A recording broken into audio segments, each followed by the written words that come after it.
eternal, yet ever new. His advent and His proximity, His mystical leelas and His songs, every mischief and miracle a message memorable.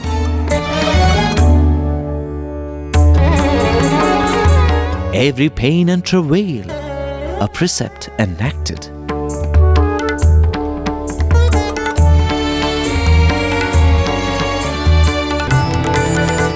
As the bud blossomed to reveal 1,000 petals, it can only be said that the fragrance of the first few years was unique.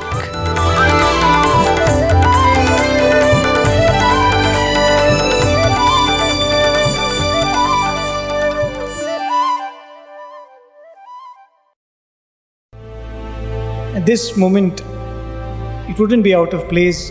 All of you just take a moment and imagine how very lucky and fortunate we all are to be seated in this Puttaparthi. You know, the surface area of the earth is about 500 million square kilometers. In that, Anantapur district is 0.02 million. So it's a pinprick, Anantapur. And in that Anantapur, Puttaparthi is a pinprick. So in that spot which Swami has chosen, how very fortunate all of us are to even spend a moment here. Swami has permitted a lot of us to live here. It is definitely not out of place to take a moment, congratulate ourselves for this good fortune that has befallen us. You know, going to the family, we said Swami was born here in Puttaparthi. The story goes, the person we definitely have to start with is Kondamaraju, Swami's grandfather. A person, one of the first few to recognize Swami as the embodiment of divinity. In fact, one of the first few who knew that Swami was not an ordinary human being. How did he know? The story goes that he had a guru, a person who actually was a resident of this area, who was referred to as Venkavaduta. An Avaduta is a person who does not live in a place, who does not have a family or a house.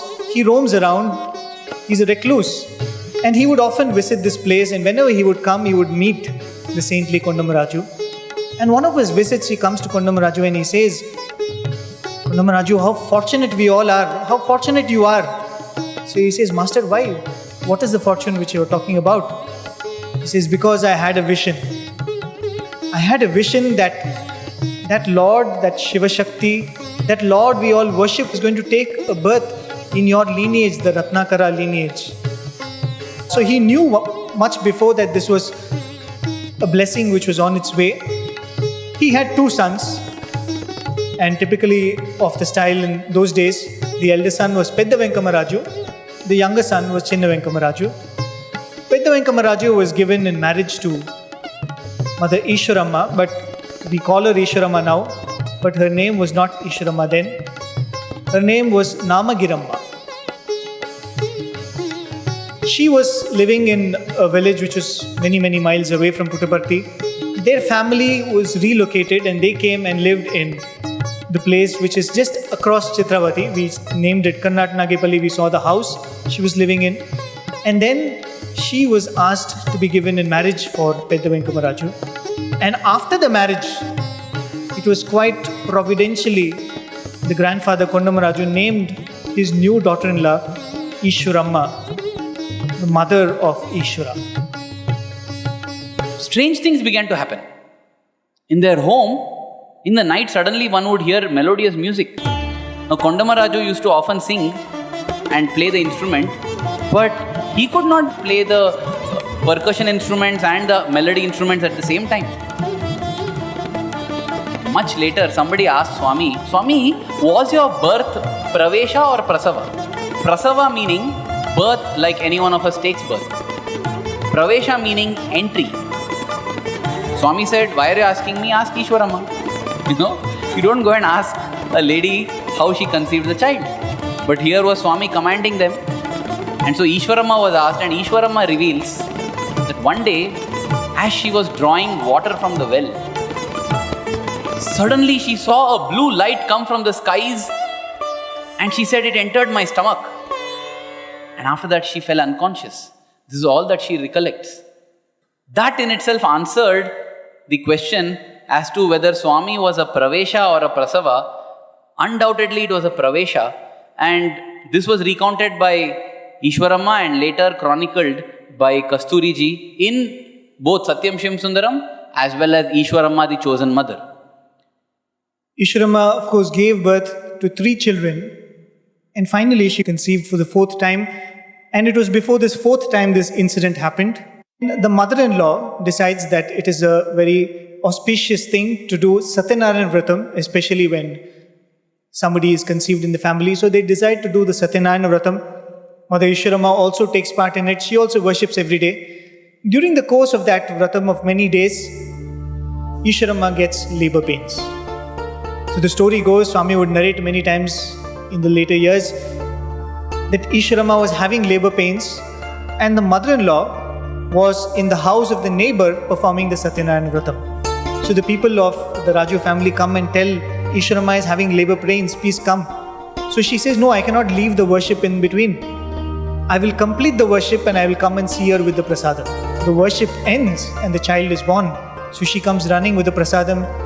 And because the child was born when the mother and the mother-in-law were performing the Satyanarayana Vratam, they decided to name the child Satyanarayana. And that is why Swami was named Satyanarayana Raju. Dhanya ho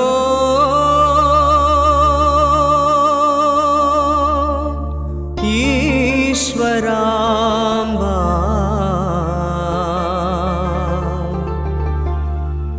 Dhanya ho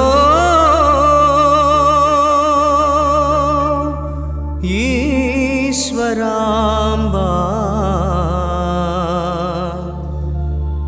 जग को दीजो लाल बाबा, जग को दीजो लाल बाबा। धन्य हो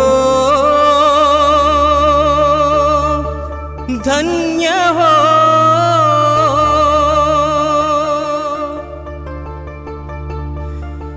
कलयुग में अवतार लिए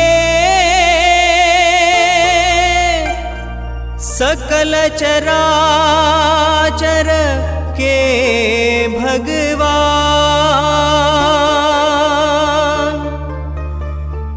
जगदोद्धारा साई नारायण। धन्य हो धन्य हो।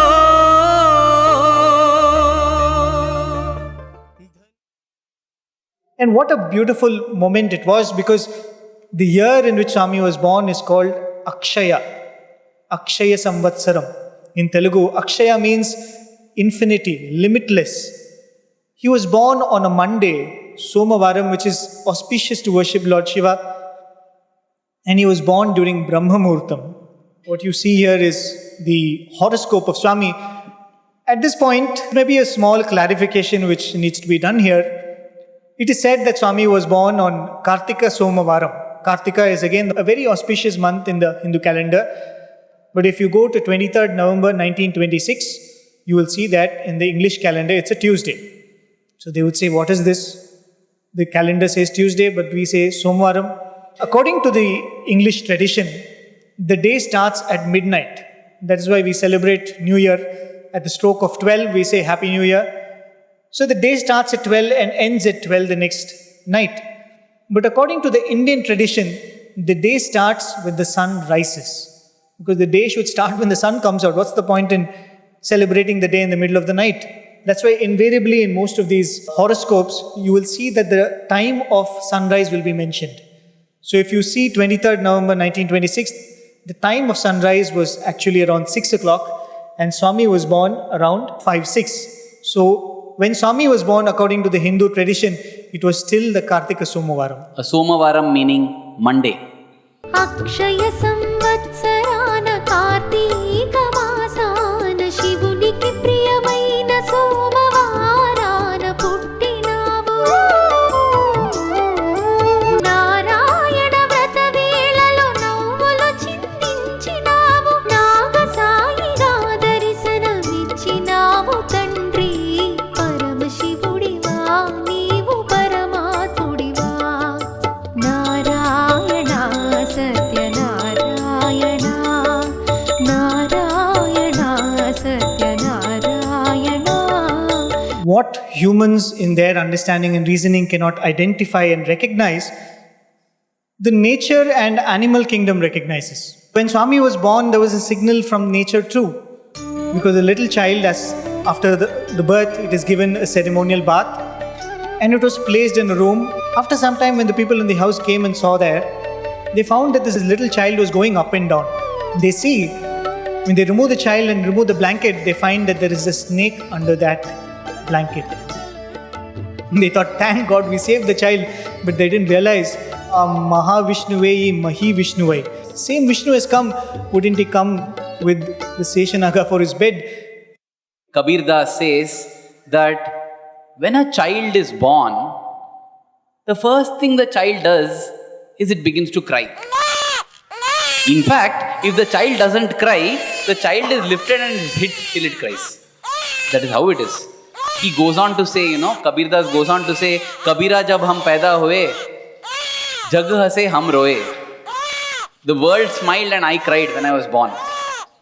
Aisi karni kar chalo ki hum hase jag roye. Lead your life in such a manner that when you leave with a smile and the world cries. That's what Kabir Das says. And if we see Swami's life, there's one slight difference. When he was born, he also smiled, the world also smiled, because the baby never cried. And talking about when he left his physical, all of us were there. We have witnessed what it is. Oh my God, how it was. Swami lying there with a smile on his face. Everybody crying inconsolably, because that is the place he has occupied in all our hearts. And so with due apologies to Kabir Das, we can say that the best way to lead a life is to be born with a smile on the face where everyone is smiling, and to leave with a smile on the face. That has been the avataric mission on earth. The baby never cried. Even as a little child, Satyam, he had so much love and compassion. It was a family that were non-vegetarian by their tradition. But Satyam would never eat non-vegetarian food. He never spoke strongly against his parents, disrespectfully, but he would just not eat. In fact, when a chicken was brought home, he would run and longingly caress the chicken. Love it, give it love like a little baby. Anybody seeing it would not have the heart to kill the chicken. That is how, with personal example, Swami transformed. He would also discourage cruelty against animals. Bullock cart races were discontinued after this little boy would come and go and embrace the bullocks. His love was universal. His love is universal. In fact, Brother Prem was saying how Venkavaduta said that Shiva Shakti is going to be born in your family. Swami gave an indication of that also. He would not wear only kumkum or only vibhuti. He will tell, I want both. Half he would put vibhuti, half he would put kumkum. Now that was the earliest indication of our dear Satyam being the Shiva Shakti Swarupa. Shiva symbolized by Bhasma or Vibhuti, and Shakti or the mother being symbolized by the Kumkum dot. It is said that the best way to overcome temptation is to yield to it, and I am tempted at this moment. When you say Shiva Shakti Swarupa, many years later, Dr. Alreja had this beautiful incident to share. He was a person who would very often go into Swami's interview room and check Swami's pulse, Swami's temperature and Swami's pressure. So one day he went into the interview room. It's a regular checkup he would do. Swami would permit him. Swami had given him that chance. So one day Swami gave one of his hands. He checked and he said with an alarm, Swami, your pulse is so low. Your BP is so low. and there's so much of irregularity in your pulse. Swami said, Alaga, is that so? I mean, what does that mean? Swami said, I mean, it means that you are having a stroke right now, Swami. Oh, Swami said. Then Swami asked, Doctor, do you want to check anything else? When Swami hints like this, then something is really wrong. So he got the clue. He said, Swami, can I check the other hand? He checks the other hand. BP is perfect. Pulse is perfect. Swami looked at him and said, Doctor, what is the diagnosis now? He said, Swami, science cannot explain this. What is this? Swami said, Ee roju Shivuduku konjam baagaledu. Swami said, today Shiva is a little sick, which means one side is sick and the other side is fine. Swami said, I am Shiva Shakti, I am Ardhanarishwara. And as a little boy, Swami, he would sweep the house, he would mop the house, he would clean the utensils, he will help in folding of the clothes. In fact, what was Swami's nickname? He was called Adamari Satyakka. Adamari means like a woman, Satyakka meaning Sister Satya. Everybody called him Sister Satya because here was Satyam coming and helping in all the household chores, doing all the work. And even the avatar had its Aksharabhyasam. Aksharabhyasam meaning that when you are initiated into education, Swami would come to children, take their slate, hold their hand and make them write Om. Initiate them into education with the primordial sound. Swami himself was initiated, but those days there was no slate. And the honor and privilege of initiating Swami, whether he knew it or not, whether he realized it or not, went to a certain P.T. Krishnamachari. He held Swami's finger and made him write on the sand in the ground. He made him write the Telugu letter Om and initiated Swami. And Swami too participated. So that was how little Satyam had his initiation done, after which he joined a primary school in Puttaparthi. Imagine today we sing to Swami, we look at Swami and say, Pranava Swarupa Hari Om. To teach that Lord how to write Om. What a great fortune it is indeed. Swami had this beautiful quality. He would go around, scout around in the village. Whenever he would see any poor man, he would bring him to the house, give him food, go and open all the cupboards, take whatever little cloth was there, give it to the man. So this became a problem for this humble household. This was a simple family, did not have much resources, and Swami was constantly doing this. So at one point, the mother catches young Satyam, and he says, we cannot go on endlessly feeding poor people like this. We cannot make ends meet if this goes on like this. So the next time, when they sit to eat, again a beggar comes at the door, and little Satyam insists that this beggar has to be given food. So the elder brother Seshamaraju looks at him and says, if you so much really want to give food, give your share. So immediately this little Satyam picks up his food, picks up his plate, goes and gives it to the beggar. And after that, how much ever Isharma would plead with him to come and have food, he will say, no, I gave my word, I have given my share, I will not eat. So at the end of the day, the mother is after all a mother. She couldn't put up with this pain of having to see her young child go hungry. So she catches Satyam and says, Satyam, please have something, please have little food. And Satyam says, no, Amma, I have had my food. And as proof, he shows his belly, which is bulging. He says, I have had my food. You don't believe me? You smell my hand. And the mother smells the hand, and there is this beautiful fragrance of milk and ghee coming out of this hand, showing for sure that this young child has definitely had something. But this was Swami, who would say that if anybody asks, I cannot say no. And one of the most beautiful things Swami did by example was to start the Pandari Bhajan group, as this painting shows. He became a guru to all the classmates. Everyone would call him Guru, and during Ram Navami, when they would take out a procession with the photograph of Lord Rama, they would make Satyam sit there. And when the parents and the elders would get shocked, the little ones would say, he's our Guru, let him sit there. Can you imagine? Children are pure-hearted and truthful. And when they feel that Satyam is God, Satyam is Guru, you can believe 100% that Satyam is Guru, Satyam is God. And he started this Pandari Bhajan group, and all the children would go and do bhajans. They wouldn't want to while away their time. The parents don't go for bhajan, but these children are going. They were ignored. And then you know what happened? The fame began to spread because there was once a cholera outbreak in this region. and all the villages were getting afflicted. The 2-3 villages where Satyam and his Pandari Bhajan group went and did bhajans, those villages didn't have cholera. And so everyone said, oh my God, if you want vaccination, call Pandari Bhajan group. That is how the name and fame of Satyam's Pandari Bhajan group spread, and he taught children to sing the sweet name of the Lord. Swami would often say, my life is my message. His life itself was the message that he gave, but it could also mean the other way around. My life is in my message. If we want to live with Swami, if we want to make Swami a part of our lives, it is this message we all have to worship.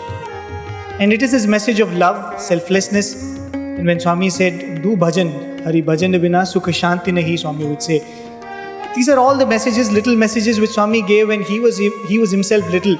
Swami would often say, Ippude nenu inta pottiga unnanu. Even now I am so short, imagine how I would have been when I was a little Satyam. And he started his message when he was a little Satyam. This is just the beginning of the beginning. Because Swami, as Arvind was saying, after this, Swami travelled to Kamalapuram, Swami travelled to Bukkapatnam where he studied, and then the crescendo in Uravakonda. You know, our endeavor has been to bring out those little known incidents. The episode of, Lord Hanuman going around Swami is very famous, very well known. That happened during this period. The episode of Swami going up to the Kalpavriksha and plucking fruits and plucking many other gifts from the tamarind tree and giving to the boys is well known. The feast has just begun. This is a feast that how much ever we take, we will not feel full. Before we conclude, here's one thought Brother Prem said about thinking of the Lord. Once a devotee asked a master, a sage in the Himalayas, he was asked, there are so many people, they go into raptures of ecstasy, taking the name of the Lord. When Mirabai said Krishna, she got such bliss. When Tyagaraja said Rama, he got such bliss. Why is it that that name is not giving me bliss? When I chant my Lord's name, why am I not getting that bliss? The master said, see, a jaundiced tongue will never be able to taste. Someone, when he has malaria, any sweet put on the tongue also will taste bitter. It is not the fault of the sweet, it is the fault of the tongue. The devotee did not leave. He said, Master, then give me the medicine. Give me the medicine so that my tongue also becomes disease-free, and so I am also able to enjoy the sweetness of the Lord's name. And that is when, with a smile, that master said, my dear child, the beauty of the Lord's name is that it in itself is the medicine. Just keep taking the Lord's name as the medicine. A day will come when you will be cured of your disease. A day will come when you will start enjoying the sweetness. A sweetness like nothing else in the universe. A sweetness for which Mirabai was ready to drink even poison. Once actually Swami was asked this very question. Swami, you say Mirabai took the Lord's name and always was lost in Krishna Nama, in thoughts of Krishna. But she suffered so much, Swami. She suffered so much. Swami said, did Mirabai tell you that? Did she tell you she suffered?